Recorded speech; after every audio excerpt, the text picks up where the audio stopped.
Thruster break का use normally जो heavy machinery है, जिनको बहुत ही ज़्यादा फोर्स चाहिए स्टॉप के लिए और उसमें भी एक्यूरेसी चाहिए, मतलब आपका रिस्पांस एक्यूरेट चाहिए, ऐसी जगह पे थ्रस्टर ब्रेक का यूज़ किया जाता है।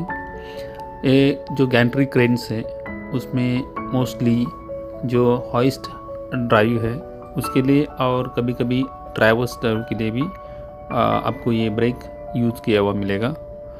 तो आज के इस वीडियो में जानते हैं इसका स्ट्रोक एडजस्टमेंट, इसका ऑपरेशन एंड मेंटेनेंस। इस फोटो में आप देख रहे हैं इसका कट व्यू। सबसे नीचे है इसका मोटर, इलेक्ट्रिकल मोटर से चलता है और उसके ऊपर पंप के मोटर के साथ कनेक्टेड है पंप और उसके ऊपर है उसका पिस्टन जो कि आपका ब्रेक को रिलीज़ करने का काम कर रहा है। उसके साथ एक कनेक्टिंग रॉड है, जो रॉड है that is connected with your break.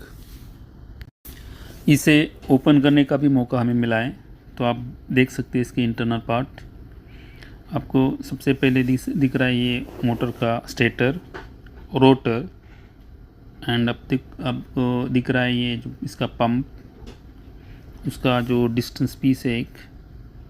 Then आप देख रहे हैं इसका जो पिस्टन है वो, और नेक्स्ट में आप दूसरे साइड में कनेक्शन करने के बाद आप देख सकते हैं इसका रॉड भी। नेक्स्ट में आप देख सकते हो इसका असेंबलिंग।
असेंबलिंग होने के बाद आपको इसमें फिलअप करना है। इसका स्पेशल टाइप ऑफ ऑयल है और करीबन इसमें 2 लीटर ऑयल आता है, इसमें 1.9 समथिंग। ये है आईकैन का IB30 सीरीज़ का कंप्लीट यूनिट।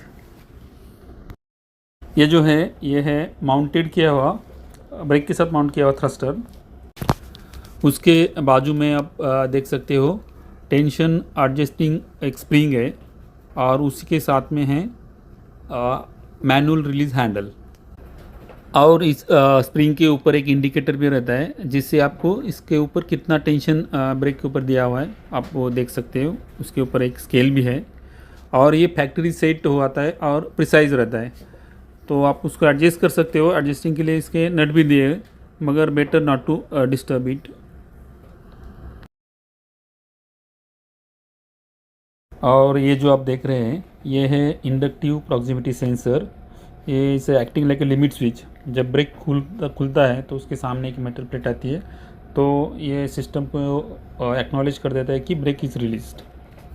और ये आप देख रहे हैं ये है मैनुअल सेंटरिंग डिवाइस, जिसे आपको एक नट बोल्ट का अरेंजमेंट और प्लेट का अरेंजमेंट है जो कि आप ब्रेक को सेंटर करने के लिए यूज़ करते हो। और ये ऊपर वाली अरेंजमेंट है, ये है रिजर्व स्ट्रोक एडजस्ट करने के लिए, जिससे आप ब्रेक के ऊपर का जो टेंशन है वो मेंटेन रखते हो। और ये है आपके दोनों ब्रेक पैड्स, और इसके बीच में आता है ब्रेक डिस्क। अभी ये यूनिट वर्कशॉप में है इसलिए डिस्क इधर नहीं है। चलो तो आगे जानते हैं इसके ब्रेक पैड्स कैसे चेंज करते हैं।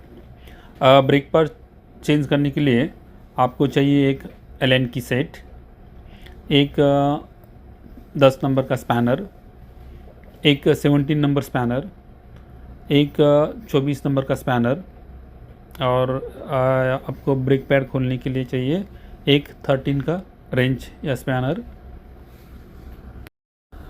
पहला तो आपको जो ब्रेक के ऊपर जो रिजर्व स्ट्रोक है या ब्रेक लाइनिंग के ऊपर जो प्रेशर आपने डाल के रखा है जिस नट से, उसे आपको खोलना है।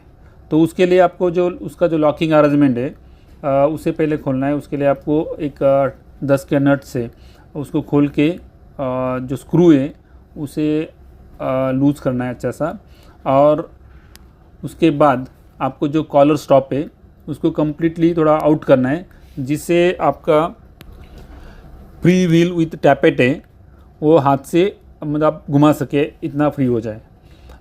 उसके बाद ये फ्री होने के बाद आपको एक 17 का स्पैनर लेना है, और जो रिजर्व स्ट्रोक एडजस्ट करने के लिए जो नट है उसको एंटी क्लॉकवाइज घुमाना है अंटिल आपका ब्रेक पैड के ऊपर का टेंशन पूरा निकल ना जाए। नेक्स्ट में आपको जो मैनुअल सेंटरिंग डिवाइस है उसका एक लॉक नट है 24 का, उसे खोलना है। लॉक नट खोलने के बाद जो बोल्ट भी आप फ्रीली घुमा सकते हो या स्पैनर से घुमा के उसको भी पूरा फ्री कर दो। इस कंडीशन में अभी आपका जो ब्रेक है ब्रेक डिस्क है कम्प्लीटली फ्री भी है, और उसके बीच में थोड़ा आपको स्पेस भी मिलेगा। उसके बाद आपको ब्रेक पैड खोलना है, और ब्रेक पैड खोलने के लिए ब्रेक पैड के पीछे ही 13 के 2 बोल्ट लगे हुए, उस बोल्ट को आप स्पैनर की मदद से खोल दो। तो दोनों नट आपने खोल दिया तो ब्रेक पैड फ्री हो जाता है। और ये फ्री होने के बाद आप इसे स्लाइड करके बाहर निकाल सकते हो, या थोड़ा सा आउटसाइड में पुश करके उसे बाहर निकाला जा सकता है। इसी प्रकार आप दूसरे साइड का भी पैड बाहर निकाल सकते हो। तो इसके बाद आप देखते हैं इसको वापस फिक्स करने का और स्ट्रोक एडजस्ट करने का प्रोसीजर। नया ब्रेक पैड फिक्स होने के बाद आपका फर्स्ट काम आता है आपका जो सेंटरिंग डिवाइस है, मैनुअल सेंटरिंग डिवाइस, उसका जो 24 का नट है उसको एडजस्ट करके 24 का जो बोल्ट है उसे क्लॉकवाइज घुमा के उसे एडजस्ट करना है, सेंटरिंग एडजस्ट करना है। जैसे ही सेंटरिंग आपका एडजस्ट हो जाए, दोनों पैड के बीच में इक्वल डिस्टेंस आ जाए, +- 1 mm चलता है, तो यदि सेंटर हो गया तो आप इसको लॉक नट से टाइट कर दो। नेक्स्ट में आता है आपका रिजर्व स्ट्रोक एडजस्ट करने का, मतलब डिस्क के ऊपर प्रेशर देने का रोल। उसके लिए आपका जो वेयर एडजस्टमेंट जो नट है उसको अभी आपको क्लॉकवाइज घुमाने का है, और क्लॉकवाइज घुमाते वक्त एक इंडिकेटर है, इंडिकेटर मतलब जो आपका थ्रस्टर है उसका अभी 0 लेवल में बिल्कुल बॉटम में, तो उसको एटलीस्ट 10 mm आपको ऊपर लेना है। तो आप इसको अभी टाइट करते जाना है क्लॉकवाइज डायरेक्शन में इस नट को 17 के स्पैनर से। और कब तक टाइट करना है, जब तक आपका जो ग्रीन इंडिकेटर है वो ग्रीन में ना आ जाए, या आप स्केल से भी नाप सकते हो। एटलीस्ट 10 mm आपका ये थ्रस्टर का जो रॉड है वो ऊपर आना चाहिए, जो शाइनिंग पार्ट है वो आपको 10 mm एटलीस्ट ऊपर दिखना चाहिए। और ये जो आपका जो ग्रीन इंडिकेटर है ये सिंपल बट एक्यूरेट सिस्टम है, मतलब आपका जो ग्रीन में आ गया तो आपका जो ब्रेक के ऊपर जो टेंशन है वो ऑलमोस्ट परफेक्ट रहता है।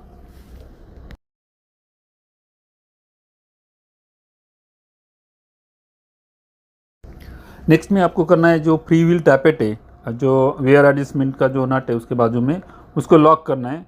तो उसके पास जो आपने जो लॉकिंग अरेंजमेंट अभी निकाला है वापस उसको जो कॉलर है उसको फिक्स करना है, और उसको फिक्स करने के बाद उसको स्क्रू और नट से उसको अपने जगह पे लॉक कर देना है, सो दैट ये फ्री व्हील टैपेट ये घूमे ना।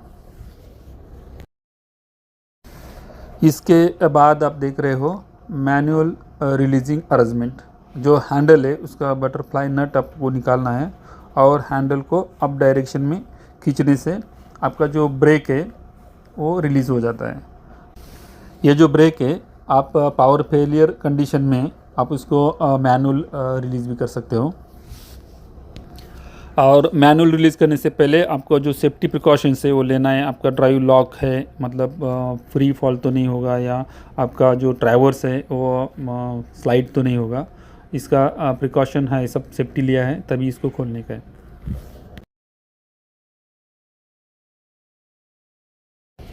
अभी ये हमारा सिस्टम वर्कशॉप में और टेम्परेरी हमने एक 3 फेज सप्लाई एक स्टार्टर से इसको अरेंज किया है और आपको दिखाते हैं इसका इलेक्ट्रिकल ऑपरेशन कैसा होता है।